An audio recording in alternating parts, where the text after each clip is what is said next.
Bem, vamos abrir as nossas Bíblias no livro do profeta Isaías, capítulo de número 53. Diz assim a palavra do Senhor. Isaías, capítulo 53, versículo 1 em diante. Quem creu em nossa pregação e a quem foi revelado o braço do Senhor, porque foi subindo como renovo perante ele, como raiz de uma terra seca, não tinha aparência nem formosura. Olhámo-lo, mas nenhuma beleza havia que nos agradasse. Era desprezado e o mais rejeitado entre os homens, homem de dores e que sabe o que é padecer, e como um de quem os homens esconde o rosto, era desprezado, e dele não fizemos caso. Certamente ele tomou sobre si as nossas enfermidades e as nossas dores levou sobre si, e nós o reputávamos por aflito, ferido de Deus e oprimido, mas ele foi traspassado pelas nossas transgressões e moído pelas nossas iniquidades. O castigo que nos traz a paz estava sobre ele, e pelas suas pisaduras fomos sarados. Todos nós andávamos desgarrados como ovelha, cada um se desviava pelo caminho, mas o Senhor fez cair sobre ele a iniquidade de nós todos. Ele foi oprimido e humilhado, mas não abriu a boca. Como cordeiro foi levado ao matador, e como ovelha muda perante os seus tosqueadores, ele não abriu a boca. Por juízo opressor foi arrebatado, e de sua linhagem quem dela cogitou, porquanto foi cortado da terra dos viventes. Por causa da transgressão do meu povo foi ele ferido. Designaram-lhe a sepultura com os perversos, mas como rico esteve na sua morte, posto que nunca fez injustiça, nem dolo algum se achou em sua boca.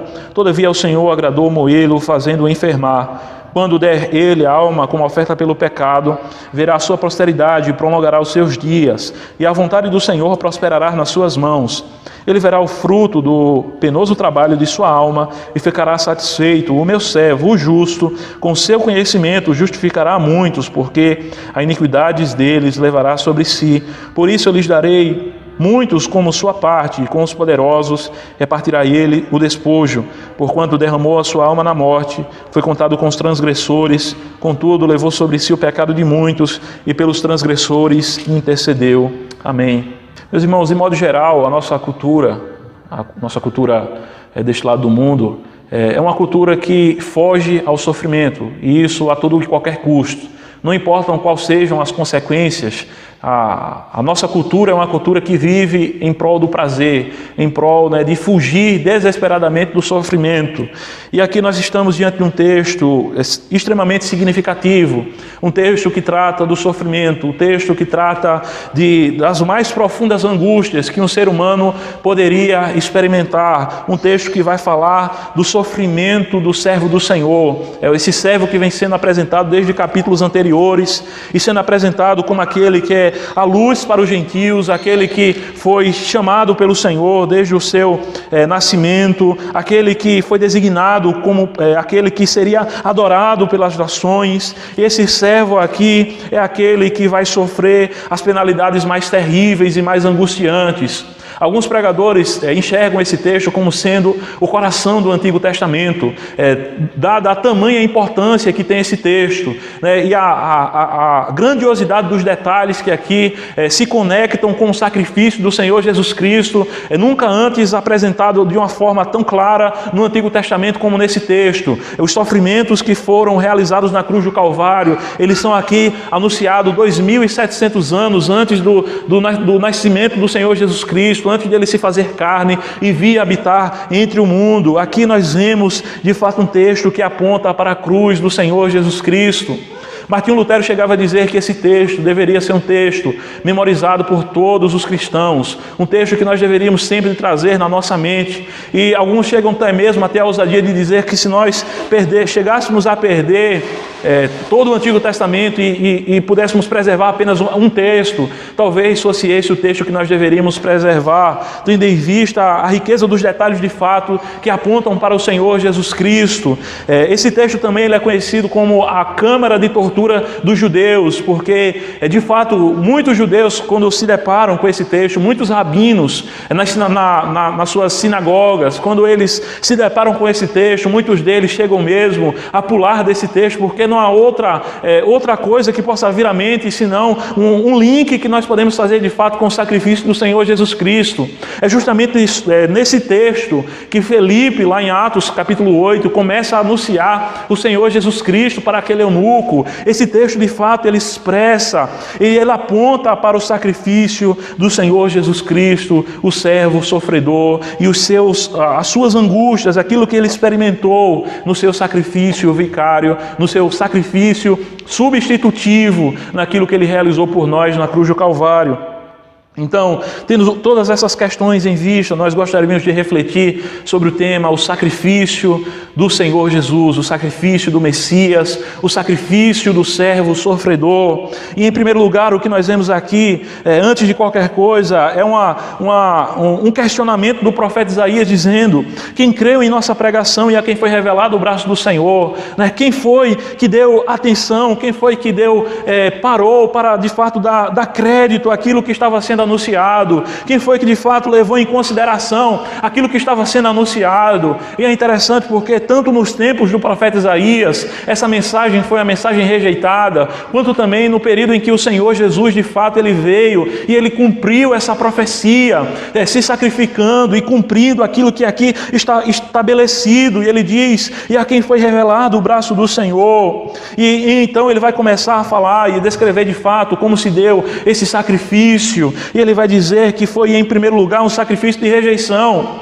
um sacrifício de desconsideração de fato, porque é nos dito aqui acerca desse servo sofredor, de que ele não tinha nenhuma aparência, era como uma terra seca. Não sei se os irmãos já foram, certamente já viram, pelo menos na internet, né, como é que fica o sertão em tempos de seca. Não muitos anos atrás teve uma seca, passou 7 anos no sertão. E se nós fôssemos olhar ali de fato como é uma raiz de uma terra seca em meio ao sertão, a gente vai ver que é algo que não tem nenhuma aparência. E é algo que talvez a gente olhe assim e não traga nenhuma esperança ao olhar para aquilo. E é mais ou menos essa imagem que o profeta Isaías vai se utilizar aqui. Israel era um lugar cercado por desertos, era um lugar onde era castigado também pelas secas. E ele vai descrever esse servo como tendo essa aparência, era uma aparência como que de uma terra seca. Ele não tinha formosura, olhámo-lo, mas nenhuma beleza havia que nos agradasse. Veja o contraste que há destas imagens que o profeta ele apresenta aqui com aquele Cristo romantizado que as pessoas pintam muitas vezes, naquele ídolo, porque não nos é permitido fazer uma imagem de nenhuma das 3 pessoas da Trindade, mas as pessoas ainda se aventuram a fazer uma imagem de Cristo e fazem aquela imagem romantizada como que um galã de novela. Mas nós vemos aqui qual era o aspecto desse servo. Era o aspecto de alguém sofrido, era o aspecto de alguém que não tinha nenhuma formosura, nenhuma beleza exterior, né? Tanto naquilo que compete às suas qualidades físicas, quanto da sua própria família. Ele era de uma família humilde, ele era de Nazaré da Galileia, ele era filho de um carpinteiro, ele era pessoa de fato de uma condição humilde, e aos olhos do mundo essas coisas são desprezíveis, mas é justamente esse para o qual o texto aponta como sendo servo, sofredor, e é dito que ele era rejeitado e o mais desprezado entre os homens, o mais desprezado entre os homens. Meus irmãos, eu sou um pecador miserável, eu sou uma pessoa que não sou digno de nada diante de Deus, e muitas vezes eu fico indignado quando eu de alguma forma, quando eu experimento um pouco daquilo que é descrito aqui, esse ser desprezado, ser rejeitado. E talvez seja esse sentimento também dos irmãos, quando, por exemplo, a gente manda uma mensagem de texto para alguém, a pessoa visualiza e não dá a mínima. Daí, de repente, vê a pessoa na rua, alguém que a gente conhece, né? De repente, alguém até que a gente vê no trabalho ou na igreja, mas quando passa pela gente, a gente dá um sorriso, acena, e aquela pessoa vira a cara e vai-se embora. E assim nós experimentamos o que é a rejeição. Mas veja, a nossa condição é de fato de que nós não merecemos nada. Nós somos homens pecadores, mulheres pecadoras, somos pessoas indignas de qualquer louvor. Mas mesmo assim nós muitas vezes experimentamos isso e nós vemos como é terrível experimentar isso. Mas aquele que estava aqui sendo rejeitado não era um pecador como eu, como qualquer um de nós aqui. Era aquele que é infinitamente santo, infinitamente justo, aquele sobre o qual estava ali todo o peso de perfeição. Nenhum homem jamais conseguiu cumprir perfeitamente a lei de Deus, mas este foi aquele que cumpriu a lei de Deus. Este era aquele que não tinha aparências externas, que não tinha motivos de ser louvado pela sua descendência, por ser filho de um carpinteiro, por assim dizer, mas era aquele que em sua essência trazia toda a beleza que nenhum ser humano jamais o teve em sua vida, porque ele é aquele que é extremamente santo, ele é aquele que era perfeito, ele é aquele que não conheceu o pecado, ele é aquele que esteve desde toda a eternidade em uma íntima relação com o Pai, desfrutando da comunhão com o Pai, andando em perfeição com o Pai. Ele jamais conheceu o que é a feiura do pecado. O pecado, ele faz isso na vida de um ser humano, ele distorce a bela imagem que Deus nos fez segundo a sua imagem e semelhança, e o pecado ele desconfigura essa imagem que Deus criou, a sua imagem que foi refletida em nós. Ela é deturpada, ela é corrompida, mas o Senhor Jesus, ele jamais experimentou isso. Ele jamais experimentou isso. Ainda que ele tivesse nascido de uma mulher, ainda que ele fosse feito de fato de carne e osso, como eu e você, mas ele é aquele que foi feito de modo extraordinário. Ele é aquele que de fato não herdou o pecado dos nossos pais Adão e Eva. Ele é aquele que foi gerado de forma extraordinária, mas que também em toda a sua vida jamais conheceu o pecado. Mesmo tendo sido tentado, ele jamais pecou. E sobre isso reside um peso de santidade, a beleza da perfeição em atender a lei de Deus, algo que nenhum ser humano jamais conseguiu. Veja Adão lá no Jardim do Éden, ele estava desfrutado ali de toda uma fartura, de bênçãos e de toda uma tranquilidade. E no jardim ele pecou. O Senhor Jesus, ele foi tentado em meio a um deserto e ali ele jamais pecou. Veja o contraste da glória que há entre Jesus, o segundo Adão e o primeiro Adão, né? O peso de glória que reside nesse Adão, nesse segundo Adão, no Senhor Jesus Cristo. E muito mais nós poderíamos até mesmo, se fôssemos fazer um contrapeso, colocando de um lado todas as belezas e glórias desse mundo, e do outro o Senhor Jesus Cristo. Sempre do lado do Senhor Jesus Cristo pesaria o lado no qual reside a maior glória, a maior beleza, porque ele jamais pecou, nem dolo algum se achou em sua boca, ele jamais fez nada contra a lei de Deus, mas ele foi rejeitado. Mesmo as suas obras testificando a seu respeito, mesmo realizando milagres para que aquilo que estava sendo anunciado a seu respeito fosse confirmado, aquilo que João Batista pregou acerca dele, os profetas antigos pregaram acerca dele, e aquilo que ele mesmo testificava quando recebia do Pai. E todos aqueles milagres serviam para testificar a veracidade de que de fato ele era o Filho de Deus, mas as pessoas o rejeitaram, as pessoas o desprezaram e continuam nesse exato momento a desprezá-lo. As pessoas continuam a fazer como diz lá no Salmo 2, porque se amontinam as nações e os povos pensam em coisas vãs, eles se levantam contra o Senhor e contra o seu ungido. Essa é a condição que as pessoas, aqueles que não andam pela fé, continuam a ter em relação ao Senhor Jesus Cristo.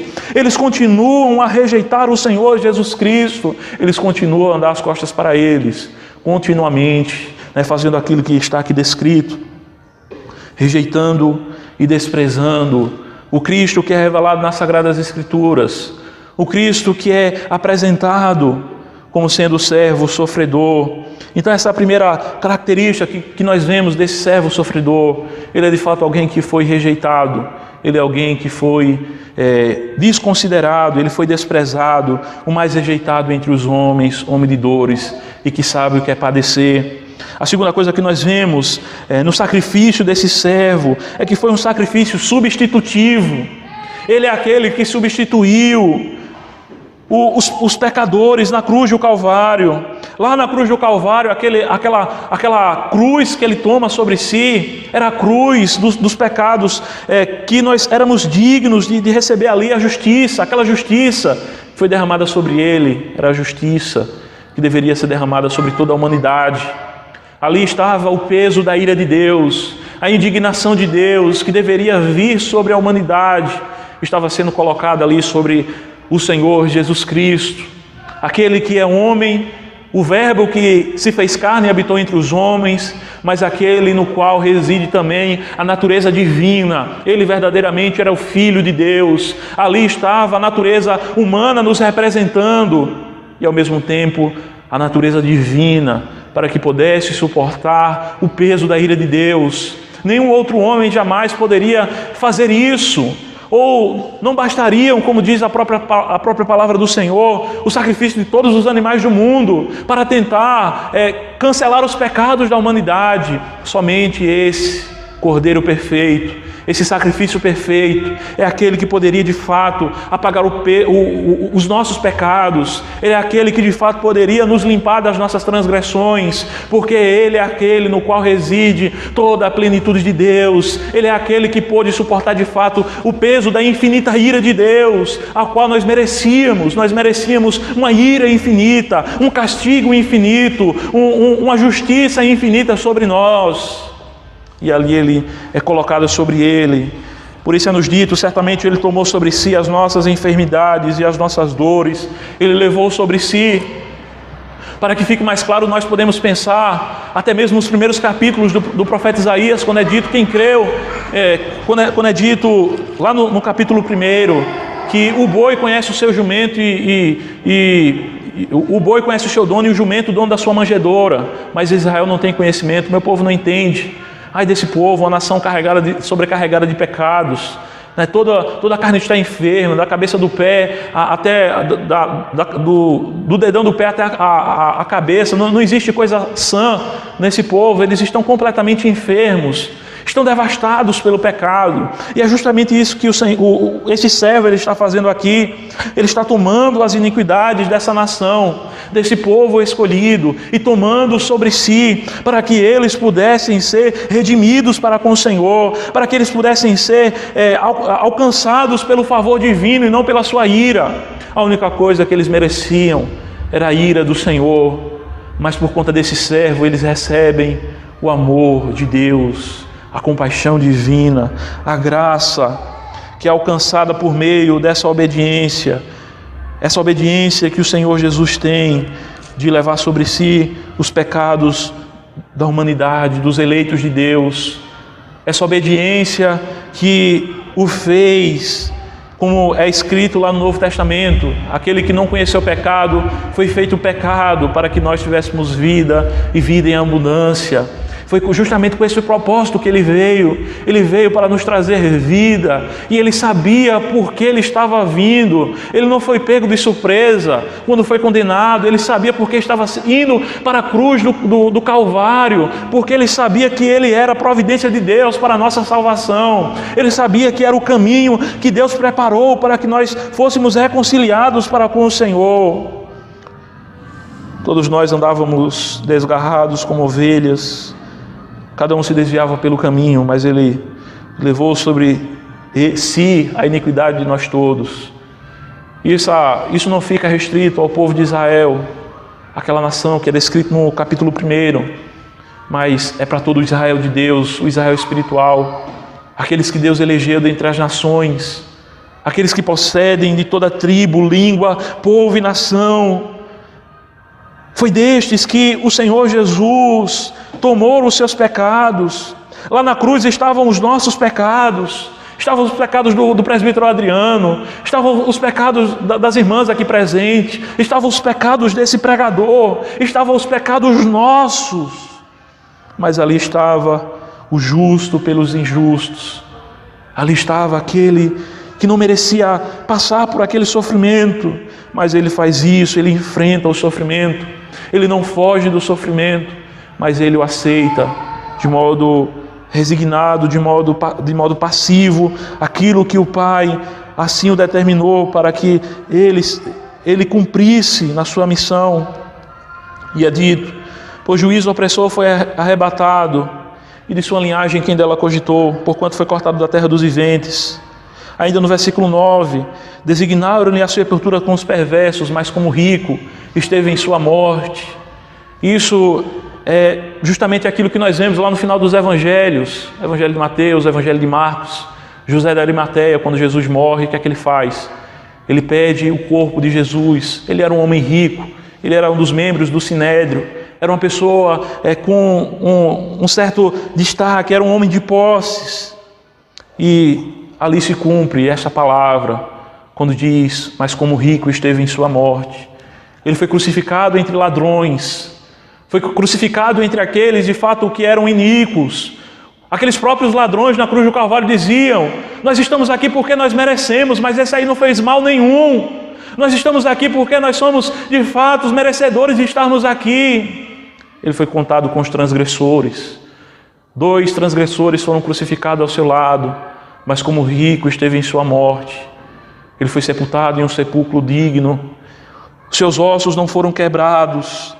E para que fique claro os desígnios eternos de Deus, daquele cordeiro que havia sido destinado para ser sacrificado desde antes da fundação do mundo.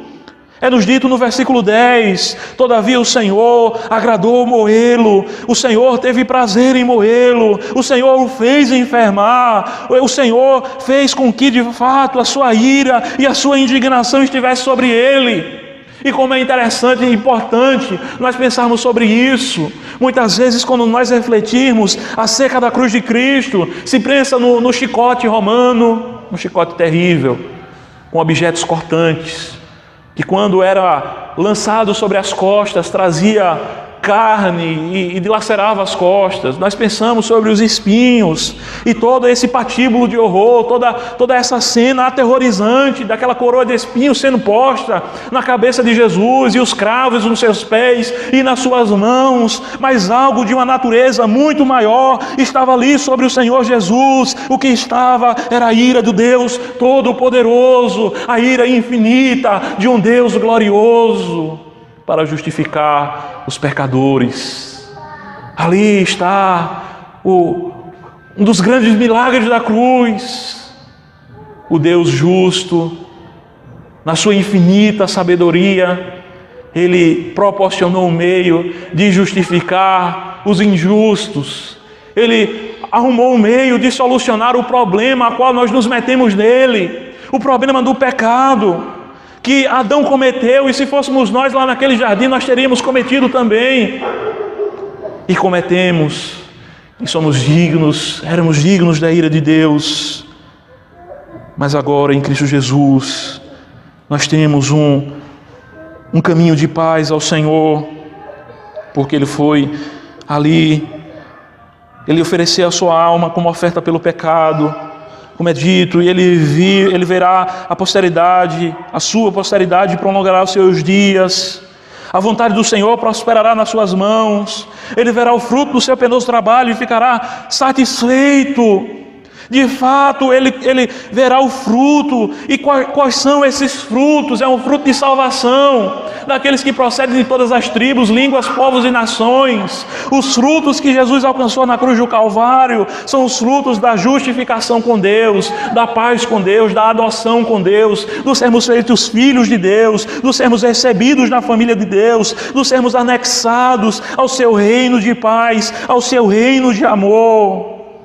O meu servo justo, com seu conhecimento, justificará muitos, porque a iniquidade deles levará sobre si.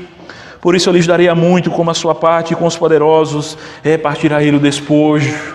E nós somos esse despojo. Quando o rei ia para uma batalha e o rei ganhava aquela batalha, o que ficava, as riquezas que ficavam ali, o que sobrava, quando a batalha era ganha, os inimigos eram destruídos, aquilo pertencia ao rei vitorioso. E é justamente isso que nós vemos aqui. O Senhor Jesus na cruz do Calvário, Ele venceu as potestades do mal, Ele os expôs à vergonha. Na cruz do Calvário, ali foi o seu pódio de vitória, ali foi o lugar em que Ele venceu a morte, Ele venceu o pecado, Ele venceu Satanás, Ele satisfez a justiça de Deus, Ele pagou o preço dos pecados. E como é importante nós pensarmos sobre isso, porque Jesus, ele não pagou nada a Satanás. Jesus, muitas vezes as pessoas tentam ilustrar dessa forma, né, como se Satanás fosse aquele que estava recebendo o preço ali, mas na verdade quem estava recebendo era o próprio Deus. Foi Deus quem o morreu, foi Deus quem recebeu o Filho ali na cruz, o Cordeiro que foi oferecido. A dívida era com Deus, a dívida não era com Satanás. Ainda que o Satanás aprisione os homens nas suas garras, nas suas correntes, mas a dívida da humanidade era com Deus. Foi contra Deus que os homens pecaram, não foi contra Satanás, foi contra o Senhor que os homens quebraram a sua lei. E na cruz do Calvário, o Senhor Jesus, Ele paga esse preço. Ele levou sobre si o pecado de muitos. E concluindo, é nos dito que Ele intercedeu pelos transgressores. Ali naqueles últimos momentos, na cruz do Calvário, Ele estava a interceder: Pai, perdoa-lhes, porque eles não sabem o que fazem. Certamente essa é a condição daqueles que estarão nos acompanhando pela internet, alguns dos que estarão nos acompanhando. A condição de muitos que nós encontramos por aí afora, a condição de engano, e Jesus, por muitos, tem feito intercessão ao Pai. É dito: pelos transgressores intercedeu. Pelos transgressores intercedeu. Então, meus irmãos, esse é o sacrifício do Senhor Jesus. Como isso nos deve mover a vivermos uma vida de mais gratidão ao Senhor, a vivermos também uma vida de mais humildade, ao refletirmos sobre esse sacrifício do Senhor Jesus Cristo. Veja, hoje em dia se prega tanto um triunfalismo, né, uma fé travestida, uma soberba travestida de piedade, né, de potência espiritual, né? Quantos crentes não andam na soberba, né, se achando que parece que não quer nem pisar no chão. A gente às vezes vê até umas aberrações, né, de crentes botando panos no chão para aquele dito pregador não pisar no chão. Isso é um absurdo. O nosso Senhor, Ele é aquele que se esvaziou, assumiu a forma de servo. Ele é aquele que foi até a cruz do Calvário. Ele é aquele que não se glorificou a si mesmo, mesmo sendo digno de toda a glória, mas Ele suportou a rejeição, Ele suportou os escárnios dos homens que clamavam e que zombavam dEle. Ele passou por todas essas dificuldades, Ele nos substituiu, Ele pagou o preço dos nossos pecados. Tudo aquilo que precisava ser feito para a nossa salvação foi feito. Não existe mais sequer 1,0% de que seja propriedade nossa para adquirirmos da nossa salvação. A salvação já nos foi dada por esse sacrifício que aqui está descrito. A salvação já foi realizada. O preço que precisava ser pago foi pago de maneira absoluta. 100% daquilo que era necessário para comprar a nossa salvação, o Senhor adquiriu aqui por meio dos seus sacrifícios. O nosso Senhor Jesus pagou absolutamente por todos os nossos pecados, passados, presentes e futuros. Confiando nesse sacrifício, agora nós podemos viver em novidade de espírito. Nós podemos viver com tranquilidade em nossa alma.